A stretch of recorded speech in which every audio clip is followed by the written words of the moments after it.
This bill enables the manufacturing division of the CFMEU, which includes the textiles, clothing and footwear workers, timber workers and furniture workers, to hold a secret ballot to demerge from the Construction, Forestry, Maritime Employers Union, or as we all know it, the CFMEU. Just 2 weeks ago, this bill was an amendment to the government's Closing Loopholes Stage 2 legislation. Just 2 weeks ago, the Greens and the government voted to block the amendment and deprive these union workers of the opportunity to have a say into their future. The textile, clothing, footwear sector is currently part of the CFMEU. The textile, clothing, footwear sector that is part of the CFMEU with the greatest number of women. Many of these are from non-English speaking backgrounds. Many have had first-hand experience of exploitation, underpayment and unsafe conditions. Everything that the Greens talk about that is unacceptable. Everything. After the merger, the textile, clothing, footwear sector moved into the CFMEU's offices. One of the union secretaries told the Age newspaper about the first meeting with the CFMEU, and I quote, "It was a male-dominated space," end quote, she recalled. But the textile, clothing, footwear union had merged with the CFMEU, and that also meant sharing the office space. The union rep told the paper that, and I quote, "Within the building there were jokes about domestic violence. It was very uncomfortable to the point where our division had to leave the building," end quote. To say the CFMEU have had women problems in the past is an understatement, and I do not have 8 hours today to go through every single one of them. Otherwise, nothing else would get done. I want to say this about the past behaviour of the CFMEU and indeed the Builders Labourers Federation, the BLF. Before that, really did and do give unions a bad name. Well, that's a shame, isn't it, really? It is a real shame. Not just a shame about the behaviour, but a shame that is so often overshadows the good things the union movement has achieved for this country over the years. The first unions were formed by free workers, that is, not convicts, in Sydney and Hobart in the 1820s. The earliest unions in Tasmania were organised by craft workers in the late 1920s.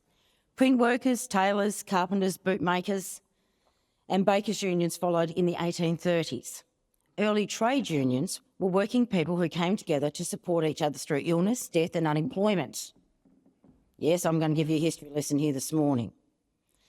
On 21st of April 1856, Staymasons in Melbourne walked off the job in protest over their employers' refusal to accept their demands for reduced working hours.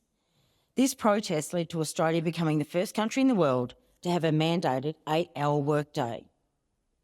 But this only applied to a minority of workers, mainly those in the building trade. Women became active in the union movement in the 1870s and often formed their own unions. Most workers, including women and children, generally worked longer hours for less pay. Working people and their unions kept fighting, and in 1916 the 8 Hours Act was passed in Victoria and New South Wales. It would take another 32 years for the Commonwealth Arbitration Court to approve a 40-hour, 5-day working week for all Australians. But in the 19th century, Australia was male-dominated society. Women weren't allowed to vote, and these women were often not allowed to work. There were jobs for the blokes, but not many for us women. Even if women could get a job, they weren't welcome in most workplaces.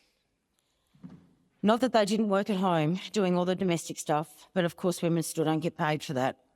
Australia's first union for women, the Tailoresses Association of Melbourne, was founded in 1882, a year before Australia's first female student graduated from the University of Melbourne. In 1883, these ladies went on strike. The Tailoresses strike was to protest a reduction of wages and an end to sweatshop hours. These 200 brave women going out on strike was described by commentators at the time as being, and I quote, extraordinary and sensational, end quote. Their strike resulted in changes to their working conditions, and it got attention of the Royal Commission, which ultimately led to the Factory Reform Act. The fight for women's working rights continued and kicked up a notch after World War II, when women took over jobs by men who were now fighting for their country overseas. The ladies got a shock when they opened their pay packets and found it was less than the blokes. The Victorian Trades Hall established a subcommittee to equal pay in 1943, taking up long-standing demands of female-only unions. Once the war ended, many women wanted to keep their jobs and keep the pay they had fought hard for. The unions had to campaign for this issue well into the 1950s. It wasn't until 1972 that women were granted equal pay for work of equal value. But trade unions in the late 70s and early 80s were getting a bad reputation, and they were often in the headlines for all the wrong reasons. The Builders Labourers Federation was headed up by a very corrupt man. His name was Norm Gallagher. The unlawfulness of the BLF's industrial-wide intimidation, violence, extortion, sabotage and financially damaging stoppages is widely documented. Following a royal commission into the BLF, the union was deregistered, and Gallagher was convicted, amongst other things, of obtaining building materials to build himself a beach house, all for himself instead of his union and his workers. I can only say I hope that is not going on these days. While the bad boys of the union movement did their best to overshadow the good parts of the union movement itself was changing. Yes, union membership was falling, not helped by Norm and his mates, but the unions that survived and grew were often dominated by women. Nurses, teachers, aged care workers, textile workers, footwear workers. The modern Australian unionist is more likely to be a woman. According to the latest census, women make up a greater proportion of trade union membership, 54%, than the men at 46%. And yet, a division of a union with the greatest number of women isn't allowed to have a secret ballot to take charge of their future. That's all they're asking for, to take charge of their future. And why does it need to be secret? Oh, why does it need to be secret? Isn't that a good, I'll tell you what, it is a good question, and it is actually more of a depressing answer than anything else. It's because they have been intimidated in the past. The CFMEU does not want to let them go because they want their money and they want control of them. How awful in 2024 that they want their money and they want to control them. How about that? I hope the Greens over here are listening to me. I really do. Be nice to see some of you females sitting down here listening to this, because this is really important stuff. So let's review. A union with thousands of women, many of them from non-English speaking backgrounds, want to be able to have a secret ballot to lead the bully boys of the CFMEU and take control of themselves. That is all they are asking for. That is it. I have to ask, since when did a secret ballot become so controversial? Some of these women who made the trip to Canberra this week, not one member of the Greens, not one serving member of the Greens in the upper or lower house would meet with these women. They asked to speak to Adam Bandt, the leader of the Greens, and guess what? He wouldn't meet with them either. He sent a staffer instead, which makes me ask, where is the leader of the Greens and his courage? Where is his backbone when it comes to these women? Where is it? Where is it? Because I have to say, he's dragging the rest of you down. This is the same Adam Bandt who put on out a press release following the March for Equality protest that said, and I quote,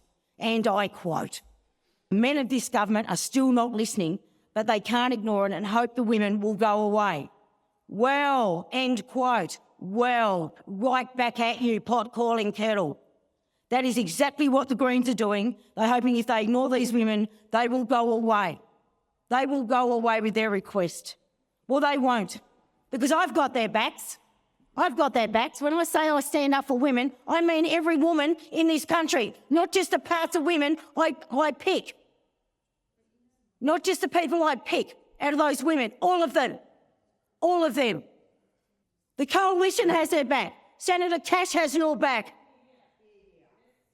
The only people in this place who don't have your back are the Greens and this government. The ones that go on about poor females, how poorly done they're done, and they finally have a chance to stand up for these women. And what have they done? They've gone missing in action. That's right, they've run away. They've run away and they've been over to their mates at the CFMEU. More worried about their donations instead of women's rights in this country. And that's what it comes down to. How can you, in all conscience, vote against these women? If your party is telling you to vote against this amendment, I want you to think about how you will feel about betraying these women. These women that you go on about for years and years and years about their equal rights, that they shouldn't be coerced, they shouldn't be bullied, and it's sitting here in front of you and you're in silence. You're in silence mode. That's where you're at. You seriously cannot believe anything that comes out of your mouths anymore about females in this country and standing beside them, because it's rubbish. You do not. Both the government and the Greens, you do not. All the passionate speeches that I've heard in this place about domestic violence, all the speeches about how women should be empowered to take control of their own lives. Well, once again, I ask you this one last time, and go away and think about it. Did you mean them? Did you mean them? Because now you're going to have to show it. Will you stand by your words, or will you look like hypocrites? Will you stand by your principles, or do you have none?